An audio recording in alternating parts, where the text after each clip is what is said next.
अनधिकृत HTBT कापूस बियाण्यांवर मोठी धडक, 8 लाखांचा मुद्देमाल जप्त, 2 आरोपी जेरबंद.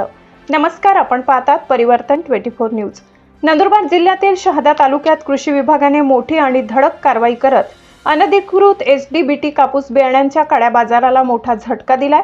प्रकाशा परिसरात 23 एप्रिल रोजी सापळा रचून तब्बल 8 लाख रुपयांचा मुद्देमाल जप्त करण्यात आला असून 2 आरोपींना ताब्यात घेण्यात आले. काय आहे संपूर्ण प्रकरण? कृषी विभागाला मिळालेल्या गुप्त माहितीनुसार गुजरातमधून बेकायदेशीर HTBT कापूस बियाण्यांची तस्करी करून शहादा तालुक्यात विक्री केली जाणार होती. या माहितीच्या आधारे जिल्हा भरारी पथकाने अचूक नियोजन करत प्रकाशा येथे सापळा रचला. अशी झाली कारवाई.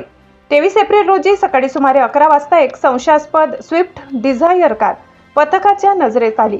गाडी थांबवून तपासणी केली असता त्यात HTBT कापूस बियाण्यांची 70 पॉकेटे आढळून आली. ही बियाणे विक्रीसाठी आणल्याचे उघड झाले. जप्त मुद्देमाल: स्विफ्ट डिझायर कार अंदाजे 7 लाख रुपये, 70 बियाण्यांची पॉकेटे अंदाजे 1 लाख रुपये, एकूण मुद्देमाल 8 लाख रुपये. कोण आहेत आरोपी? या प्रकरणी प्रवीण काशीनाथ पाटील, अजय सोनवडे, दोघेही नांदरखेडा, तालुका शहादा, जिल्हा नंदुरबार यांना पोलिसांनी ताब्यात घेतले आहे.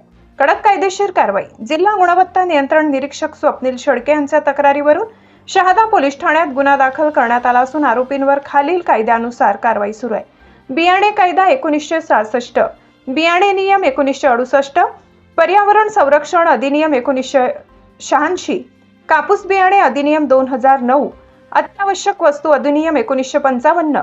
संयुक्त पथकाची अचूक कामगिरी. कृषी विभाग आणि पोलीस प्रशासनाच्या संयुक्त पथकाने ही कारवाई अत्यंत शिस्तबद्ध आणि नियोजनबद्ध पद्धतीने पार पाडली. प्रशासनाचा इशारा: अशा बेकायदेशीर बियाण्यांच्या विक्री विरोधात पुढे कठोर कारवाई सुरू राहणार असल्याचा इशारा अधिकाऱ्यांनी दिलाय.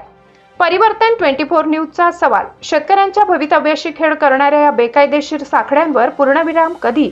अधिक अपडेटसाठी परिवर्तन 24 न्यूजला सबस्क्राईब करा, लाईक करा आणि शेअर करा.